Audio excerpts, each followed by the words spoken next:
And we are live. Mic levels look pretty good. How's everybody doing out there today? I feel that we have a lot to talk about. Good morning, Gathering. Thanks for stopping by. Happy end of season to you as well. Yes, I saw that happen. I was running around on a Saturday morning like I usually do, getting some chores done, and I saw the end of season happen, so I went ahead and I did my end of season chest opening video right before we went live here. I haven't had a chance to edit it and put it up yet, but directly after this show, I'm going to go ahead and put my chest openings up. So I think we have a lot to talk about today. Of course, the big topic on the top of the list is the staff reductions, and I've done a video on that, and I think everybody has been voicing their opinions about it this weekend, and for good or bad, you know, there are opinions both ways. So we can get into that. We can get into the end of season. I've also been making some moves in Splinter Forge this week and Golem Overlord. So we have kind of a wide breadth of topics that we could cover, and everybody just pitch in the chat depending upon what you would like to talk about. But we can go ahead and discuss a little bit the changes that were made this week or that were announced this week and see what everybody has to say about it. Of course, if you were not able to attend the Matt's meeting on this previous Monday, he announced, of course, that they did have some more staff layoffs. And on top of that, he announced the change in kind of the split between Aggie and himself. Aggie splitting off to cover the non-Splinterlands things, and Matt staying on to head up Splinterlands, the Splinterlands initiative, as well as the Nightmare Pack, that game. And then Aggie was splitting off to cover the other side, which to me, I love Splinterlands, and I'm kind of interested in the Nightmare Pack situation and how they do with that game. But as an IT guy, I'm very interested in where Aggie leads the other part of the company in the initiative that let's just say it. To me, it stands. Have you heard of the acronym PaaS? PaaS, Platform as a Service. Okay, so we were talking about this maybe 6 to 8 months ago, where Splinterlands as a company has developed this platform for gaming, and it could be modified to do other blockchain type things as well. And they were going to market out their platform as another way of making money as a company. To me, that's pretty exciting because I can see, throw your opinion at me if you think I'm wrong, but I can almost see that side of the company with more potential for enlargement or doing more money than Splinterlands. And I know I'm going to get a little bit of grief, but I like Splinterlands, and I think that they can... I think Matt, with his focus going forward, can improve the game and take it to where he thinks it should be, because I think their focus got too broad. There were too many things being thrown into the pot, okay? So I think a lot of us saw this as time went along the last several years. We're just sitting here thinking, oh, they're adding something new. That's cool. But they still haven't fixed this, or they still haven't improved this, So I think they got spread out too wide. I think that, I know that because Matt declared. And, in the past, we've seen Matt not be very present on the town hall meetings. And it's clear, and he said that it was because he was not agreeing with some of the decisions that were being made, right? So, and I'm not going to talk about that a whole lot. I just wanted to throw that out there because I think that that's a key initiative in the splitting or the dividing of, what do I want to say, responsibilities between Matt and Aggie. So I'm very much looking forward to, although I'm not very much into the Genesis League sports type thing, unless they do some American football or American basketball type thing. It's not that I'm against soccer or anything. It's just that's not really my thing. I'm more of an online MMO player. I like card games, things of this nature. Alex Toro's in the house.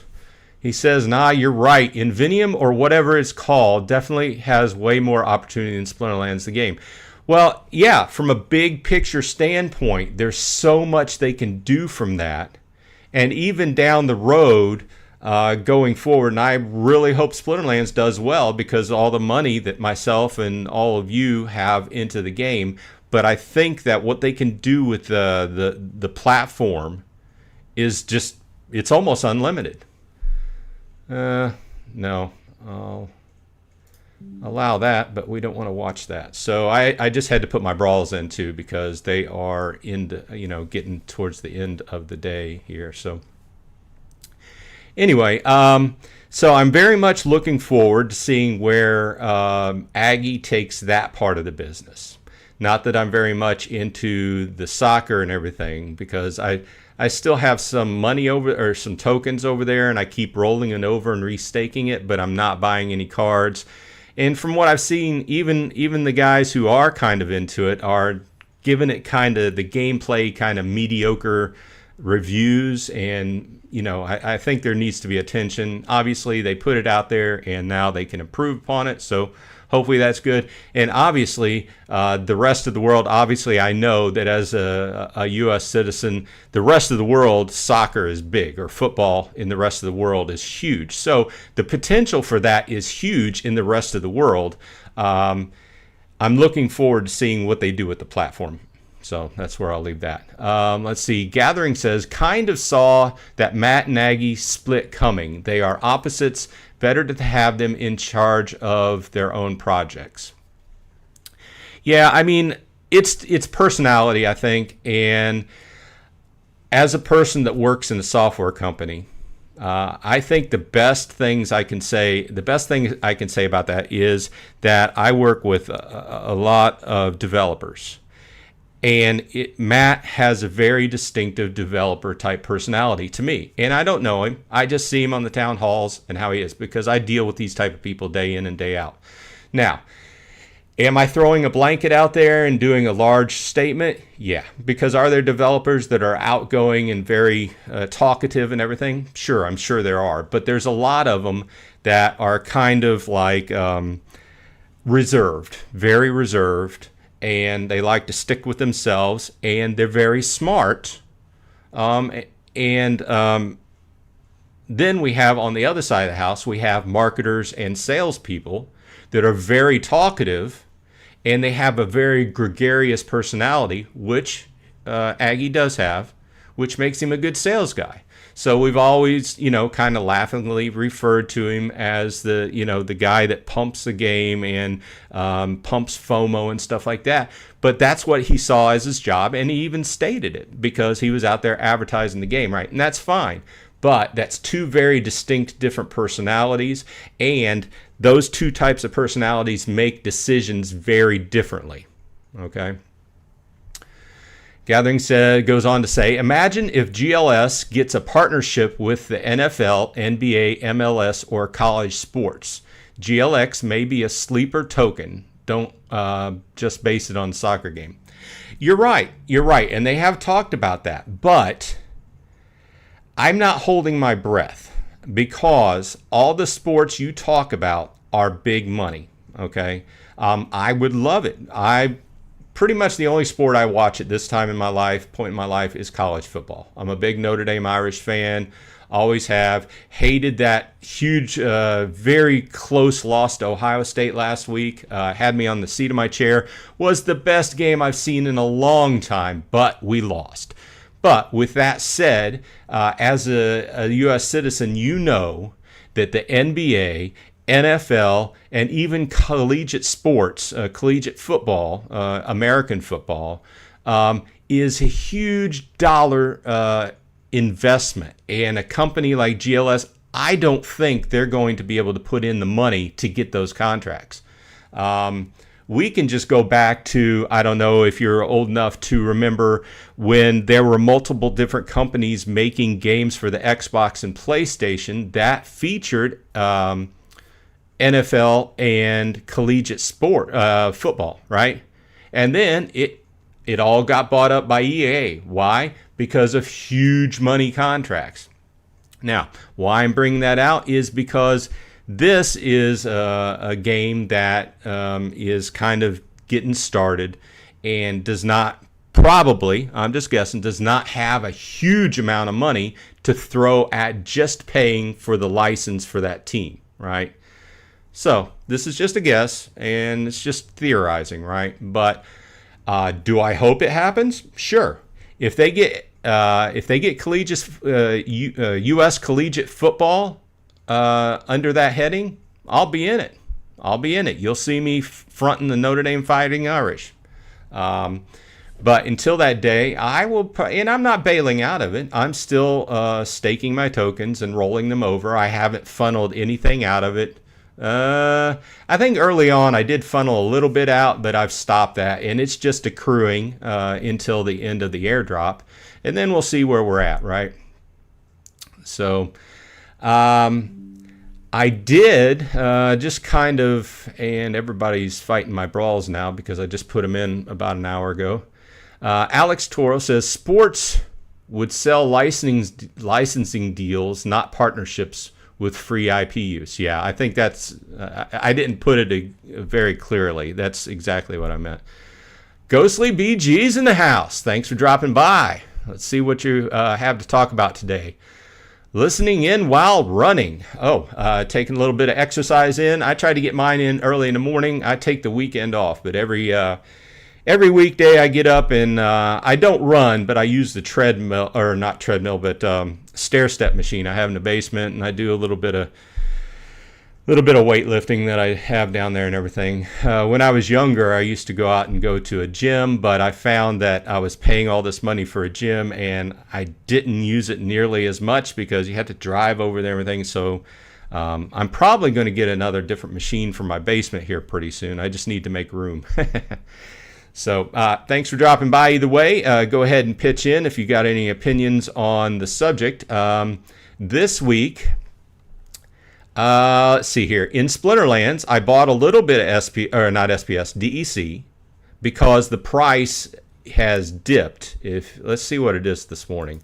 But it had been dipping. Actually, DEC is going back up because where I bought it, it's at 71 cents.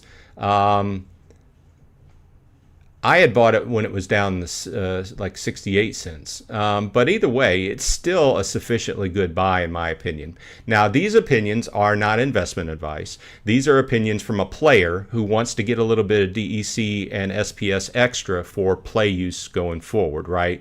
And obviously, I've talked about it tons of times about my land usage and everything like that. I still think that going forward when land drops, that DEC is going to go up. Now, it's not really for investment. I just wanted to get the DEC, obviously, to stake on my land and do various other things. And I thought, at very least, you buy a little bit of extra DEC, and you've got enough for your land. You could use it for other things, like buy a few cards or something or other, Lawrence Blake's in the house. Thanks for dropping by. Good morning. SPS is still kind of wobbly. I've been surprised that SPS has been going down lately. I guess it started as down. It's been continuing to go down, but it started to go back up, and then they made the announcement, and now it's continuing to go down. So I don't know necessarily if it's a good investment. I don't like to put out those type of metrics. If you are in the game and you're playing at, and you want to increase the amount you're getting out of the game as far as your boost level, great time to buy, right? Because it's at, as far as I know, almost an all-time low. Could be wrong, but it's pretty low. I've been putting a little bit into SPS and a little bit into DEC, and that's not a lot. I also this week. I also increased the level of my bow in Splinterforge, if you're interested in that. I leveled up my bow to level 2, which was to the tune of about 75,000 forge. Give me a little bit of extra damage. I am playing in silver, and it's doing pretty well. Let's see, Ghostly BG says, I gambled on the TH News a few hours before it, and Town Hall, and bought a bit more DEC at 7.3. That was not the best decision, but still 27% off peg. Yeah, I agree. I mean, anything, I think DEC is a good deal. Anything below like 85, you know. Am I going to be wrong? Maybe.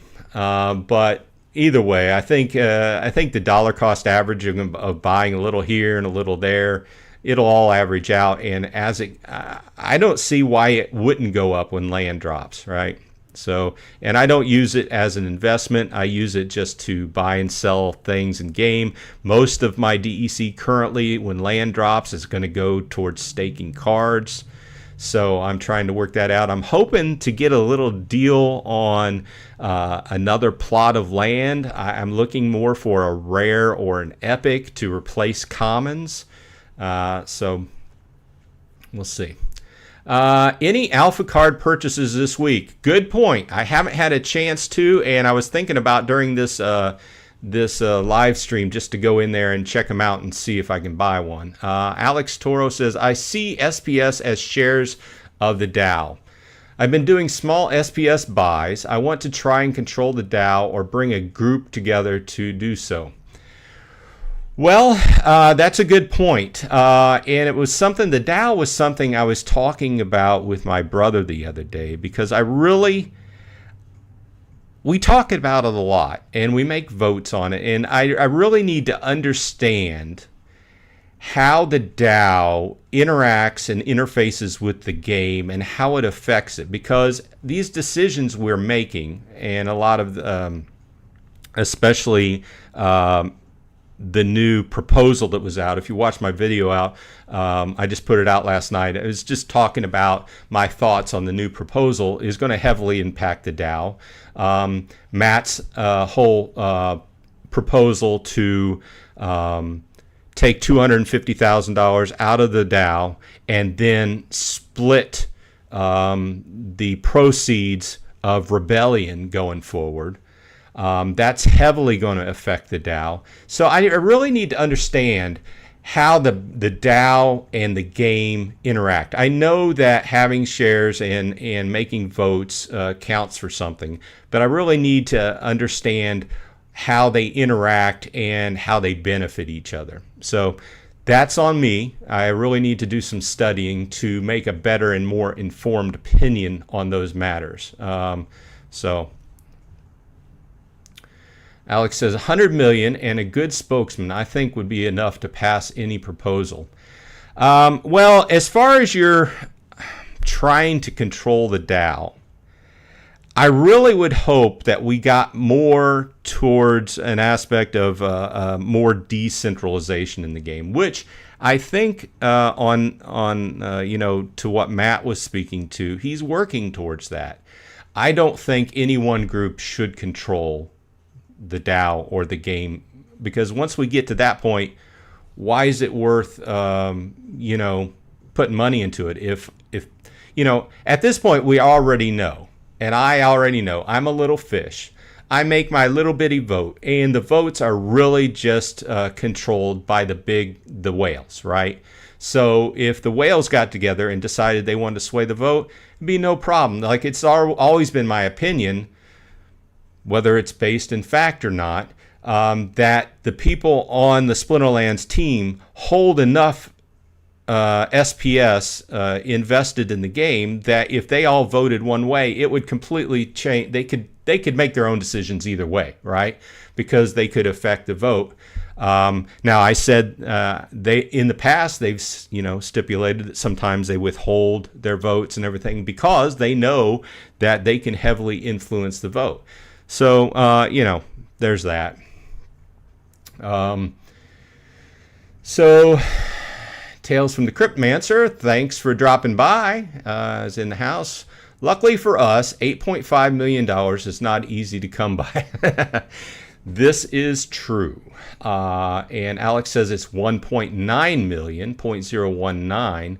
I cannot clarify which math is correct, but I will take your word for it because, as you all know, I'm not great at math. Anything that I'm going to invest in, I always do the math problem about 5 times before I spend any money.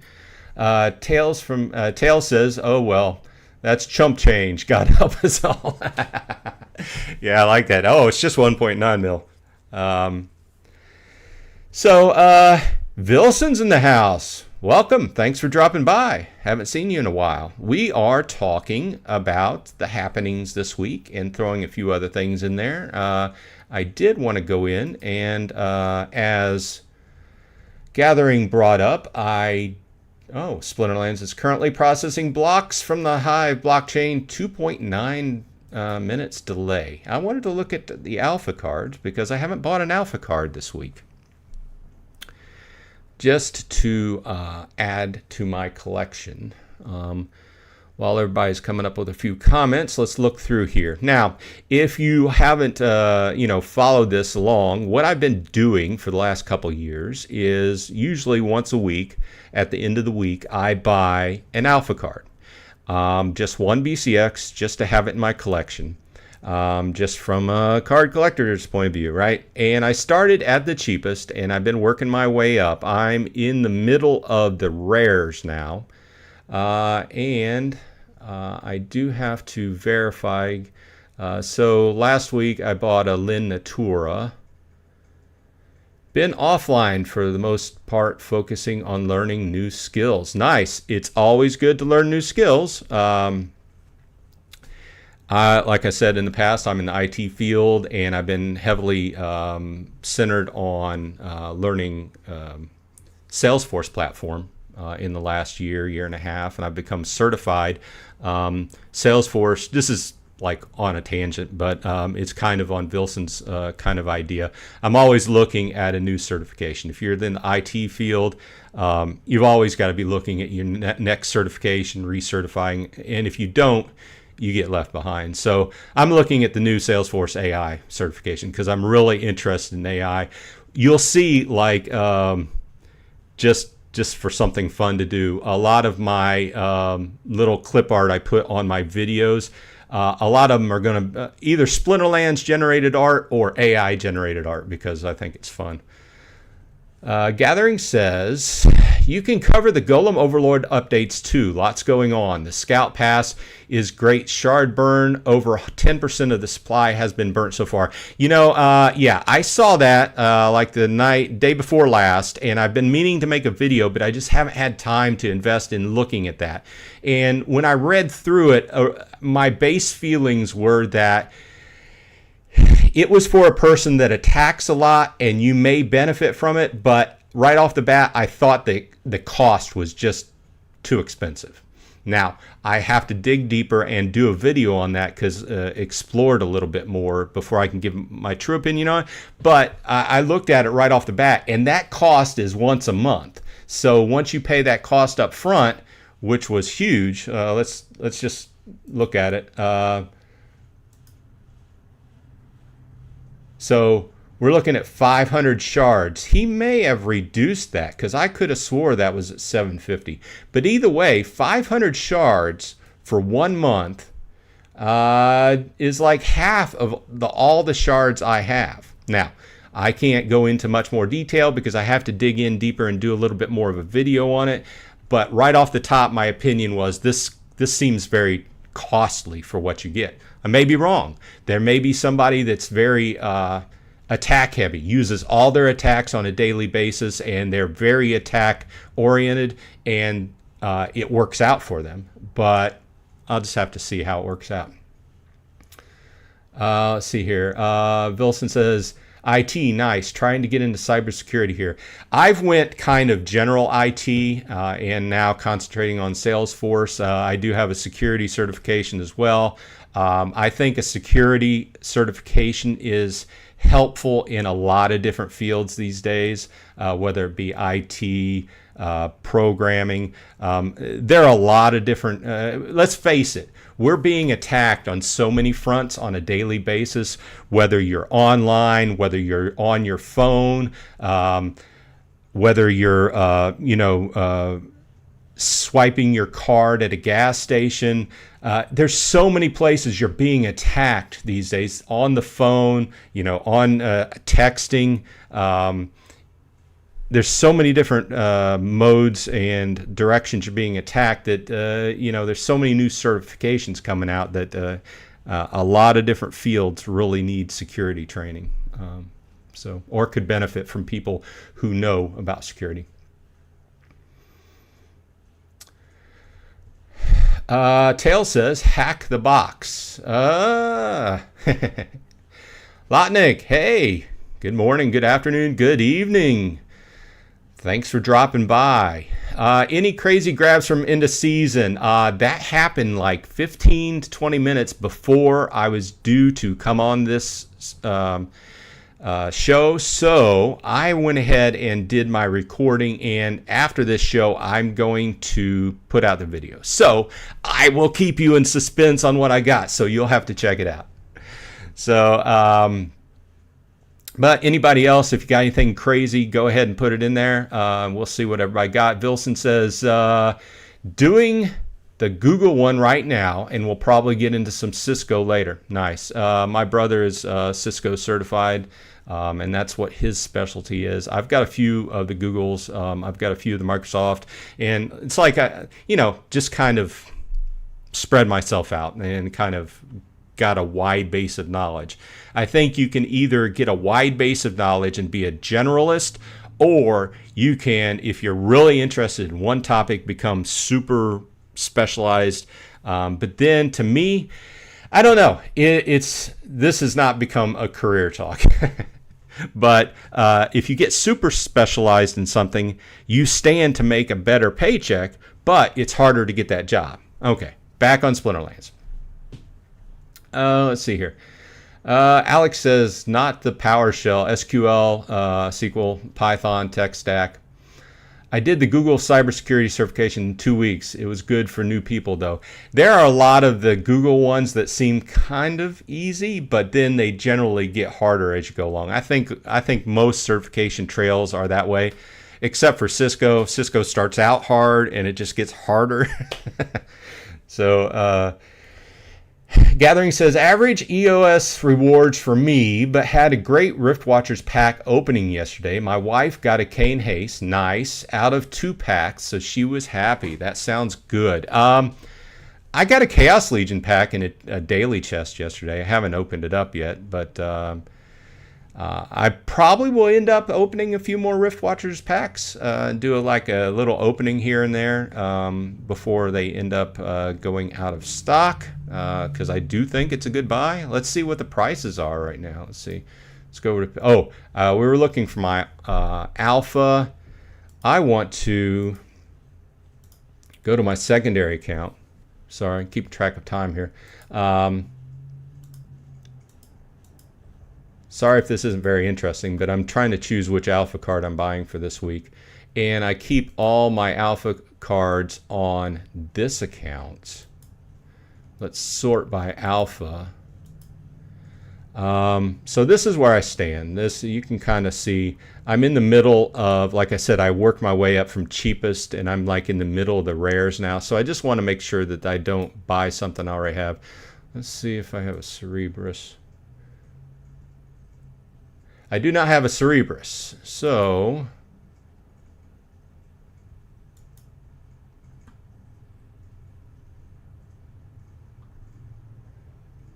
let's see what one BCX cost. $4.90.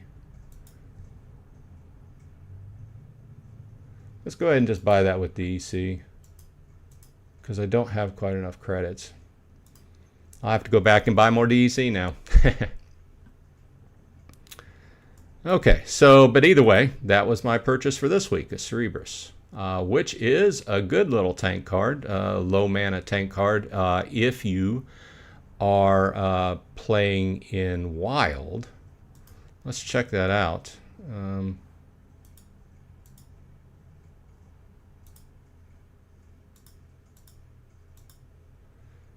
Once again, sorry if this is boring. I just needed to remember to do it, and Gathering reminded me.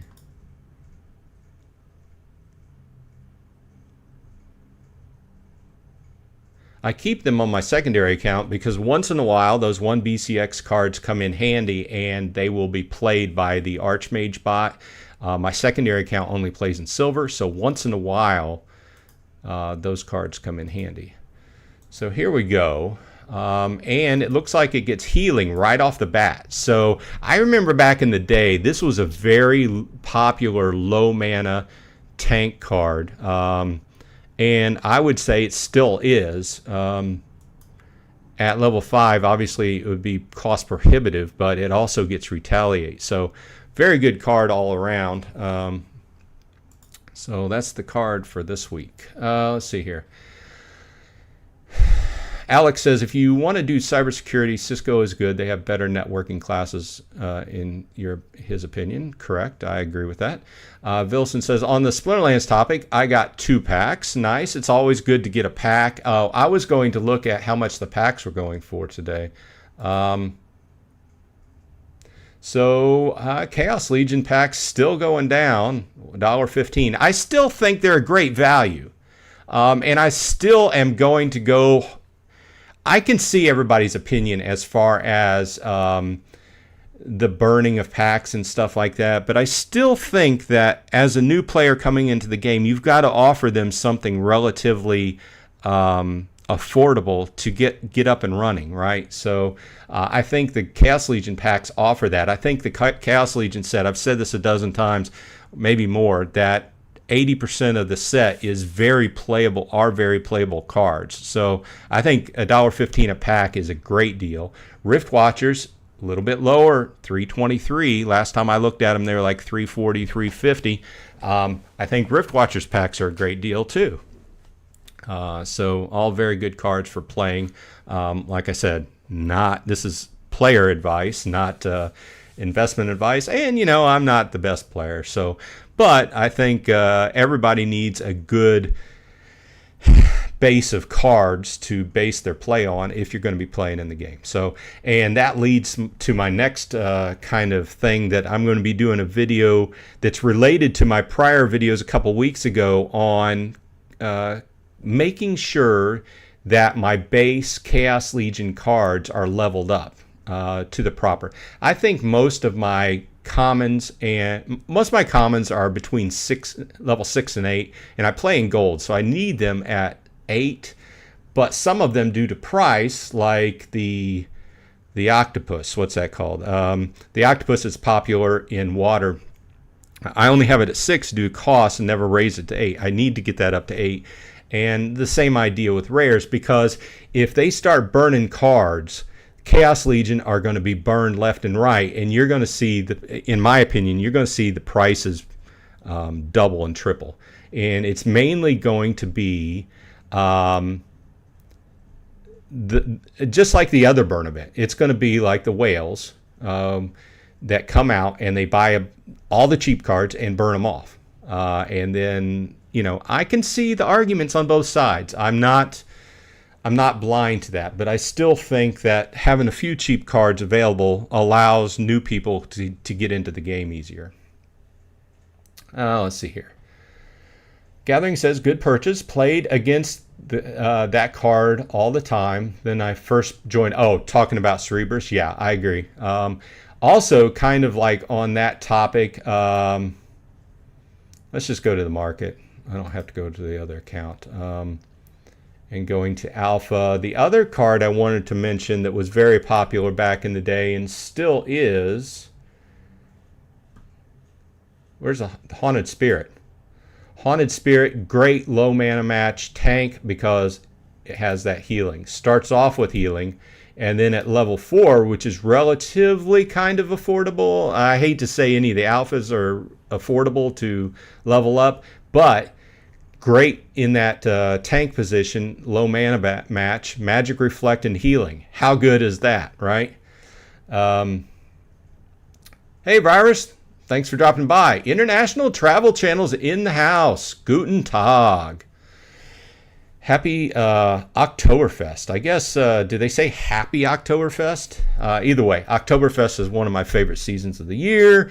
As you all know, I'm a beer drinker and a beer connoisseur, beer brewer of many years. I don't drink nearly as much beer as I used to in my younger years, but I still love a good tasting beer, and Oktoberfest /Marzen is one of my favorites.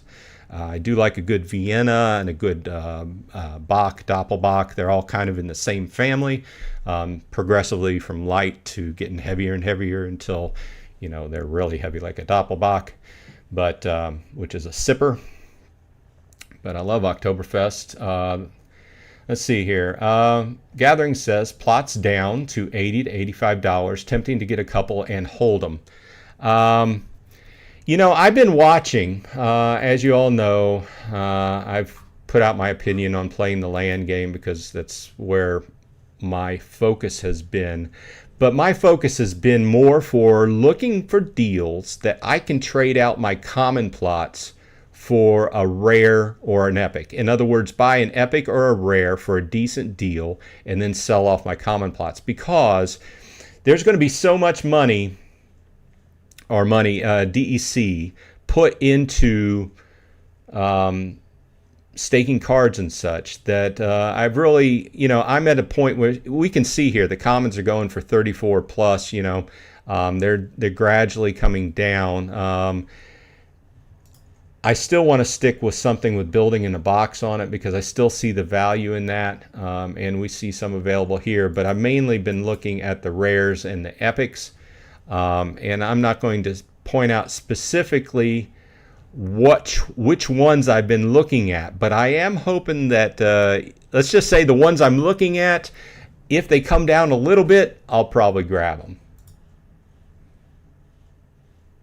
There are a few that have been up for sale and they've had the same price on them for like a month. And I'm just like, if they bring them down just a little bit, I'll probably jump on them. Let's see here.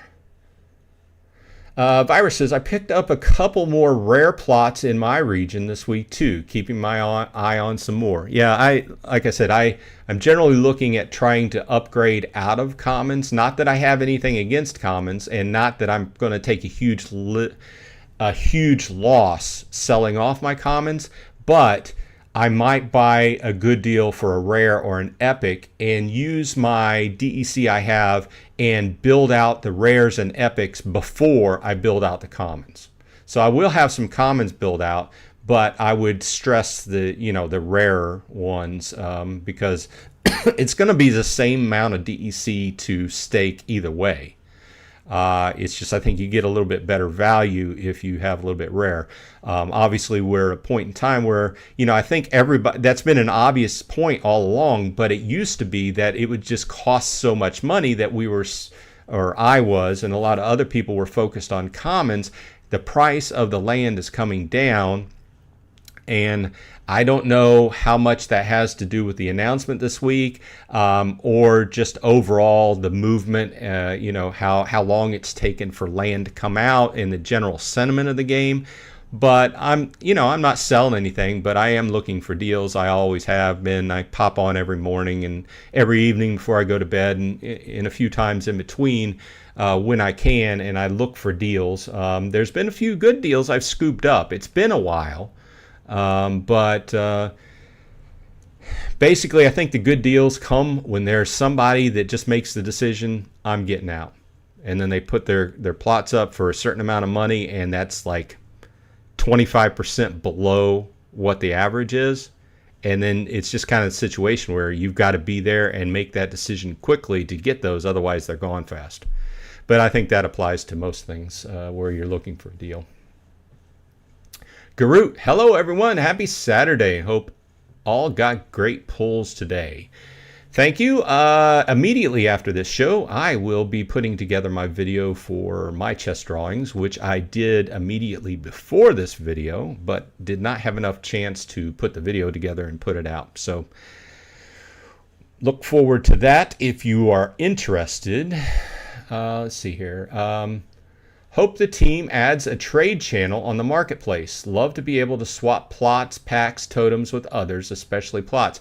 I completely agree. I've talked about this before. I love that idea. I think there should be, on top of that, I think on the trade channel, you should be able to trade items, right?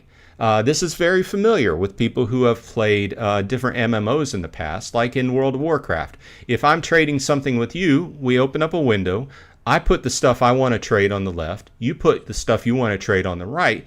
If we agree, we press our buttons and we trade. Now, obviously, they would have to put in a some type of fee because you're using the blockchain to process those. But I would love that. And I would also love them to have a little chat box. Is that asking a lot? Probably.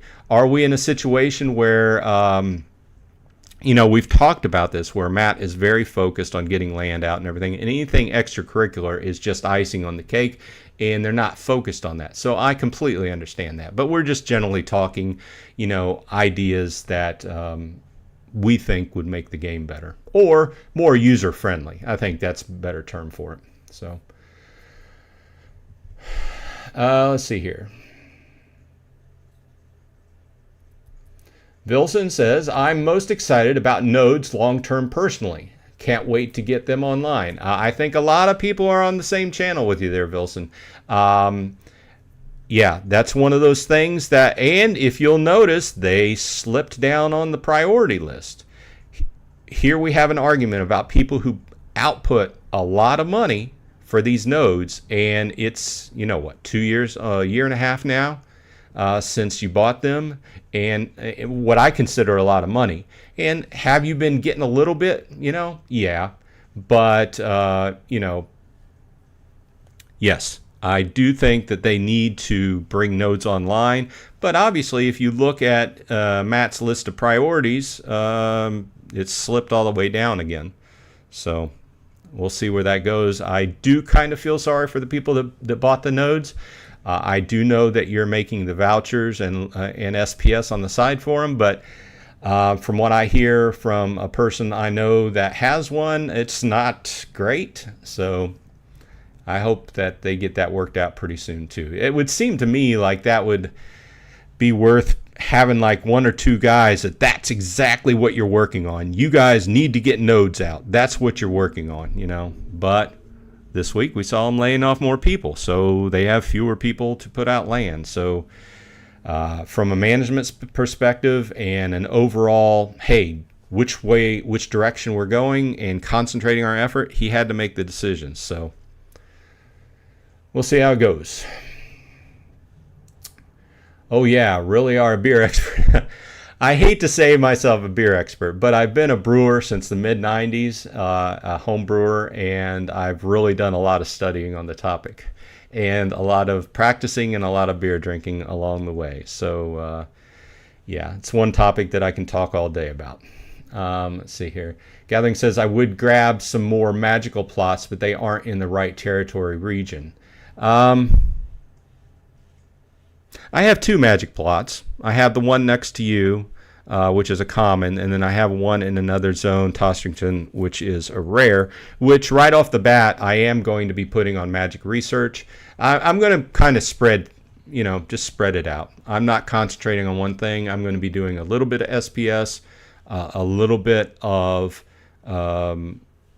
magic research, and then I'm going to try to do enough food production, grain production, to account for all of that. So the other production is going to be less than my grain production because I don't want to have to buy grain off the market. So that's my main point. Alex Bernard's in the house. Hi, y'all. Prost. Very good, very good. A little bit later, I will probably have one. The local breweries are having their Oktoberfests lately, and nothing I like more than sitting with my wife and a few friends and drinking good beer. Alex says, y'all think grabbing random plots might be a move to take advantage of area research? I don't know about that. There's always been the talk about, hey, how valuable do you think that, like, just a standard common plot in a random area, if you get a very good deal on it, is going to be? It's like investing in real estate in real life, right? Except for this has got a lot of there's no specifics to it. It's wide open. You don't know what's going to happen. So I think at this point, my opinion is buying random plot of land for either investment purposes or, like you said, to just use for magic research is it's a gamble. Let's just face it. It's most of this is just a gamble. And even the magic research, they've talked it up, and Matt especially is trying to get everybody to go that direction because I don't know why. I mean, obviously he wants to kind of balance out the people that are going for magic versus the people that are going to heavily mine SPS. In the back of his head, he's got to know where what they've made up to make it worth it for this magic research. At this point, I'm going to go ahead and do it just to kind of do it and be prepared for whatever happens. Basically, not put all your eggs in one basket, that old saying, right? As far as buying plots just specifically to do it, who knows, Gathering says, depending on how storage ends up working, I was thinking of grabbing cheap common plots all over and just running a storage business. Yeah, that's something we discussed, a few months back. It's valid. Will that work out? Who knows? We have received no real information on how the storage is going to work, except for the fact that it will be a necessity, and it will work just like your plots going forward in 2.0 will be very much like other games where you're limited to a certain amount that you can produce before you're at max capacity, and then you have to pawn it off and store it somewhere else, right? Before you can claim. You hit max capacity, you have to claim before you can produce more, and then you'd have to have somewhere to store that, right? Other than that, we don't have any details on it. Gathering says, anyone want to swap a plot in 43, 46, 48, 51 for a common one in 110? I don't know. Not I. I would have to look at it, but not right now. Chuny says, welcome to the house. Chuny's in the house. Really excited about the restructure, but put up a Yabaganza tourney to celebrate. I should sign up. I don't play a lot of tournaments. I might. I don't know. Yeah, I mean, I've said my opinion in a video I put out. I agree. Here's the fact. We are, due to a lot of reasons, right? A lot of surrounding reasons. It's not all just to, Aggie's fault. But we're in a position where I think that Aggie showed what he can do for the company. Let's see what Matt can do, right? Nothing that I heard in the meeting on Monday was bad to me. No, I think he had sound reasoning. I think he expressed it well. I think that he has a much different personality. And for people that are not used to working with people with such personalities, it might be off-putting. Is it as good as a sales guy talking to you or a marketing guy talking to you? No, it's not as pretty, and they're not as eloquent and everything, but you're getting facts, and that's what we want out of those meetings, are facts. We don't want to sit there and get smoke blown up our collective rears, right? We just want the facts. That's what we're there for, right? Because let's face it, all of us, some more than others, are putting a lot of money into this game, and we just want to know the facts to base our investments on. So whether you're just playing as a game or whether you're using it as an investment vehicle, right? So I do agree with you, Chuny. I like the direction it's going, and I said earlier, I'm really looking forward to seeing what Aggie does with that side of the business, because I really believe that that side of the business has great business potential as a platform, as a service. Because I could see myself jumping on it. You know, they onboard some other games over there. You know me, I play all kinds of games. I could see myself jumping on that as well, one of their other games. Even though I'm not into the soccer game, I might be into something else. Who knows? But I think it has great potential, so I'm looking forward to seeing where it goes. And obviously, I want to see Splinterlands go ahead and bring land out and move forward, and hopefully make the game a little bit easier to get into and attract more people. So.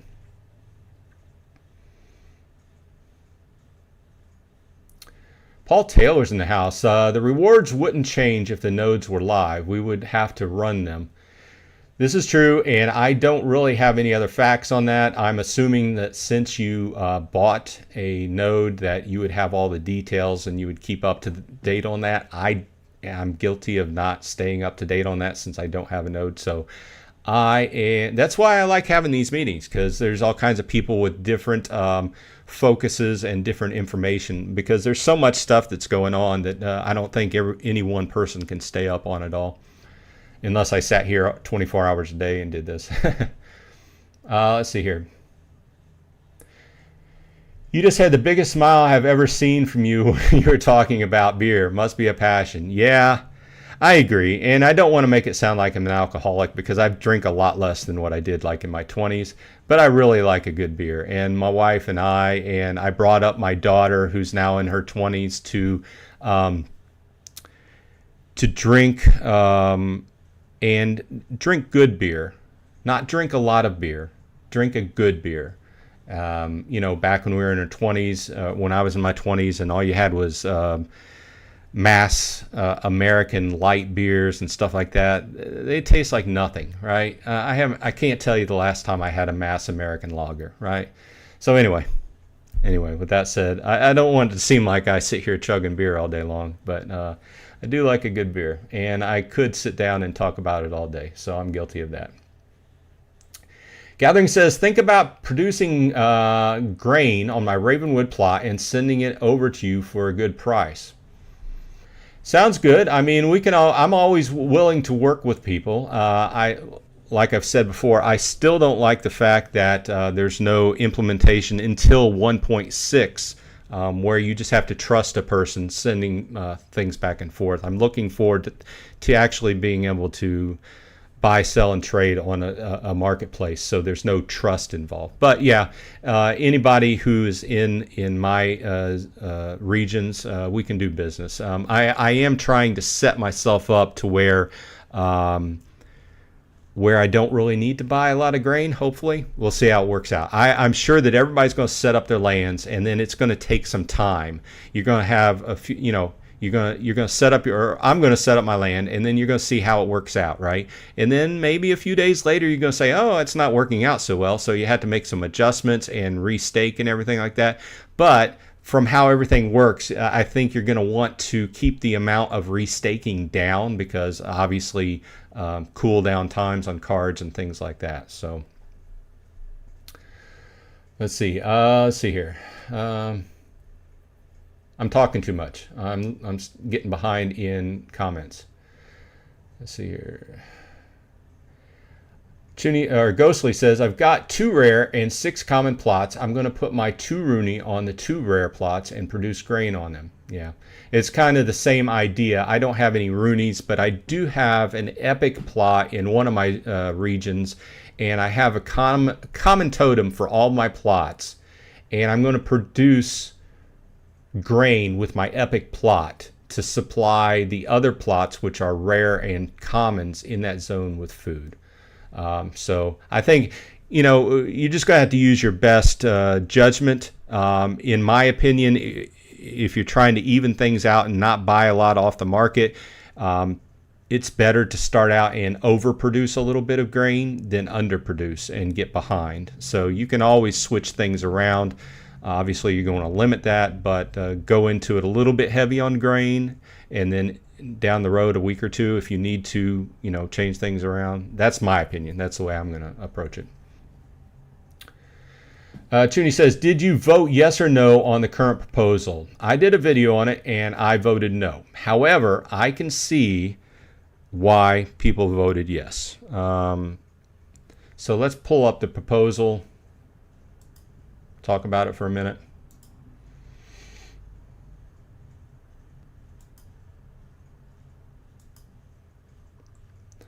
Okay, so the proposal was burn cards for Rift Watcher packs.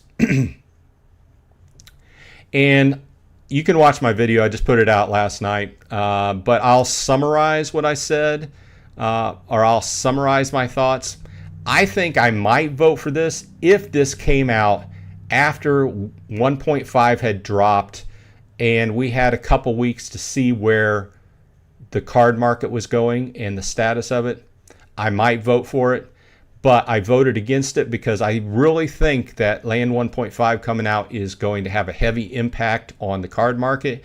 And I didn't want to get into a situation where you've got a double whammy where they're both going into effect at the same time. Obviously, as a card collector, would I like to see my collection go up in value? Sure. We all loved those numbers we were getting during the bull market, right? But at the same time, I'm looking at, hey, if I'm a new player, I had a commenter on my video last night, and he made a good point. His point was that if cards are going up in price, that's what actually attracts new players. And it's a good point, so I brought it up, right? My opinion, or my thought was that to get more people into the game, you have to have a certain amount of packs and lower priced cards to make it kind of cheaper to get into the game, right? So I'm sure there's some kind of happy medium there, but my base opinion was I may vote for that if it occurred like a couple weeks after 1.5 was out and I got to see where the card situation was, right?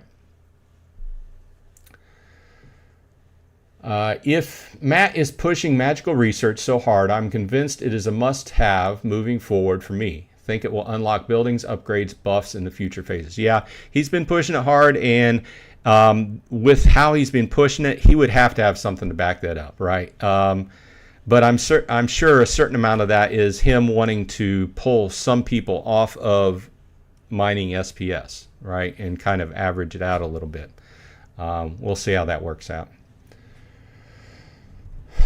Let's see here. Chuni says, what are your latest strategies in Golem Overlord? In Golem Overlord, I am having to really beef up my rep for Prestige. If you've been watching, you know that I've really been putting a lot into Prestige. I've went in the last couple weeks from like Prestige 2 up to Prestige 7. I've also been trying to really up my scavenger golems, which entails also upping your golem charging station so you can get more golems. I've been surpassed in my guild, and I kind of feel like I'm slacking, or not slacking, but lagging behind because my original strategy just didn't work. Let's face it, I think that it's easier to sit back and try to play the fortification game and play the defensive game, but in the long run, I think the way things are building out that you advance faster if you play the attack game, right? I don't have a ton of time on a daily basis to devote it, but if you did have a lot of time, I would play the attack game, and I think at this point that that gets you up in rank faster. Okay, we're drawing to the bottom of the hour. Let's see. Alex says, Aggie at Invinium is great for us. Splinterlands is fun, it's cool, but it's a casual DeFi game. We need a Matt to captain the ship, and we need Aggie to get us to the moon with Invinium. Good way to look at it. Completely agree. We'll see where it goes, but like I said, didn't see anything wrong. I'm sure some people were hurt about the changeover, but changeover is needed. We can talk about it more as time goes along. I don't have too much more time here. I want to try to get through the comments. Gathering says, does anyone know if there is an advantage to having your plots in the same tract? I know having them in the same region is key. We've talked about this before. I don't have any facts on that. I have not heard of anything making it specifically better to be in the same tract. We do know that being in the same region is the key to avoid transportation fees, right? You're going to pay taxes either way, but you want to avoid that transportation fee, which is region-based, as far as I know. Chuni says, less transportation costs is best at the moment. Alex says, beer sucks. Do dabs. What are dabs? And I disagree saying that beer sucks. I do agree that everybody has a different taste profile, and some people just don't like beer. That's fine. But for me, I love it. Gathering says, hope vouchers get used to help pay for transportation fees. I do agree that vouchers need more potential or more things to be used for because they've promoted them as a third token. I think that we could probably do without vouchers. I think 2 tokens is enough, but with that said, vouchers are already going. They just need to come up with more things that people who have a lot of vouchers, which are, let's face it, people who bought the nodes, to give them some value, right? Gathering says, what is your main regions and plots? My main regions are Ravenwood and Tostrington. So 133, I have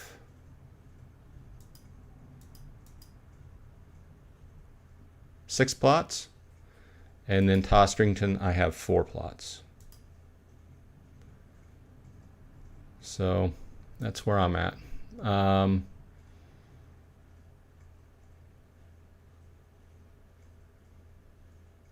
Ghostly says, I can see why the bot farms voted yes. Alex Toro is crying. Why wait? If it's good for card deflation, it's not a double whammy. It's a double good thing. I agree it's good for making prices of cards go up. What I'm debating is whether that's good overall for the game as far as attracting new players. If the new players come in and there's no affordable cards to buy. Maybe that's just me kind of having gotten used to having affordable cards to buy and being out of the situation I was in when I first came to the game where everything was just expensive. I don't know. It's arguable. I'm certain there's probably just a happy middle grounds there somewhere, but we'll see. I'm sure it will probably pass, so we'll see how it goes. Tails is into the double whammies. It's bad because some people are still buying cards, and cheap cards have been awesome. And Tails follows that up. The sooner the card market and rental market rallies, the better. If you want cheap cards, you'll have had 2 years to buy. No pity party for you. Yeah, I mean, it's a valid way to look at it. I'm not going to argue that. I'm just kind of on the line. And yes, I will be buying more cards because I do want to shore up my at least my Chaos Legions commons and rares before this happens. So look forward to a video about me basically figuring out which cards I need to buff up on my own. So let's finish this out with the last few comments. Alex Bernard says, I got Coral for 16. Seems like a good deal. And Kron at 36. Let's see. I think if nobody else has anything else to see, Tails seems to has the last statement here, and it goes to the point of another viewer I had of my video last night. Same kind of opinion, expressing that they feel that cards going up in price will serve to attract new players versus cards being very cheap. So his statement was no new players are coming if cards are 1 to 5 cents, but if they go up, then that will attract players. So it's a different way to look at it. I don't necessarily know if that's true. Yeah, obviously people like to see I think it's a general sentiment that people like to jump in on a train going up versus a train going down. So I do agree with that. So Alex number 1 and number 2, hello, and notice no new tourneys. Good way to help with SPS inflation. We'll just round it off with that. I do appreciate everybody coming by. If you like this kind of content, please leave a like. And after you watch a few videos, if you like this content, think about subscribing. I do appreciate. I do, like I said, look forward this week to a few videos on card buying and a few other things. I do need to do a video on a Golem Overlord. New things coming out there. Just had so much to do, but I'm hopeful. You know, I like the direction everything's going in with Matt, and we'll see where we go. I mean, I like it, and I'm really looking forward to where Aggie takes Invenium side of the house. So with that said, thanks everybody for joining me, and I appreciate it. Hope everyone's doing well on your side, and I will see you on the flip side.